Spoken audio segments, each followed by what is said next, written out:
Welcome to Don Bosco in a Year podcast.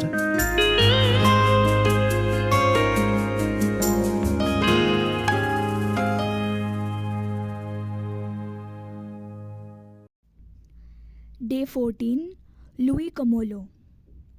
The year 1832, I lost one of my dearest companions.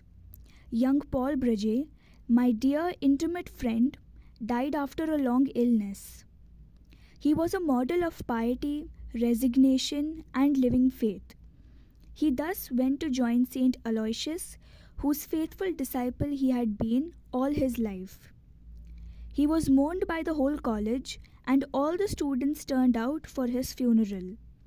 For a long time afterwards, during their holidays, they would receive Holy Communion and recite the little office of Our Lady or the Rosary for the soul of their dead friend.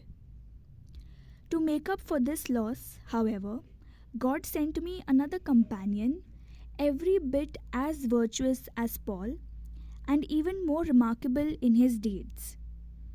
This was Louis Camolo, of whom I will have more to say in a moment. At the end of my humanities year, I did very well. On the strength of my results, my teachers, especially Dr. Peter Bernardi, suggested I should ask to take the exam in philosophy, and in fact, I was promoted. But as I enjoyed my study of literature, I thought it better to continue my program normally and take the rhetoric course, that is, the 5th year of Gymnasio during 1833 to 34. It was during that I met Comollo.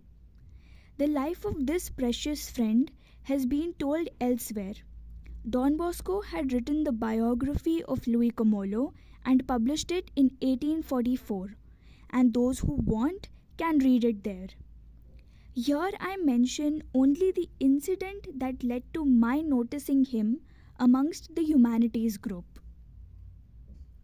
There was a rumor in the top form that a saintly pupil was to join us that year.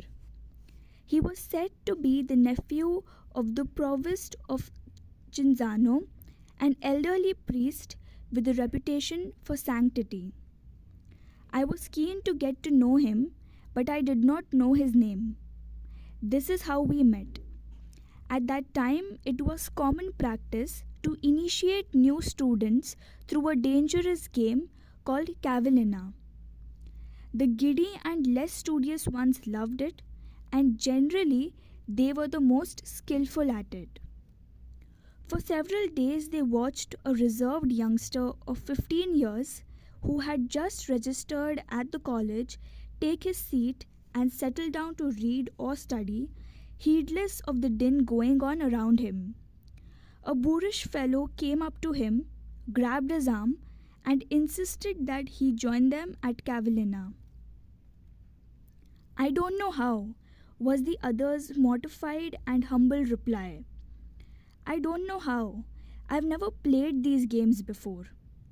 "You better join us," said the aggressor, "or I'll kick and beat you till you do." "You can treat me as you please, but I don't know what the game is, nor do I care to learn." His crude and ill-natured fellow student grabbed his arm, shoved him, and gave him 2 slaps that were heard all over the room. That made my blood boil. But I held back for a moment to see if the boy under attack would give the offender what he had coming. He could easily have done so because he was older and stronger than the bully. You can imagine everyone's astonishment when the good youth, countenance red and almost livid, looked with pity at his malicious companion and replied only, "Are you satisfied? Now go in peace. I've already forgiven you." That heroic act made me want to know his name. It was, in fact, Louis Camolo, nephew of the provost of Cinzano, whose praises I had heard so often. From that moment on, he became my close friend, and I can say that from him I began to learn how to live as Christian. I trusted him completely and he trusted me.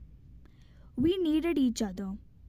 I needed spiritual help, he needed a bodyguard.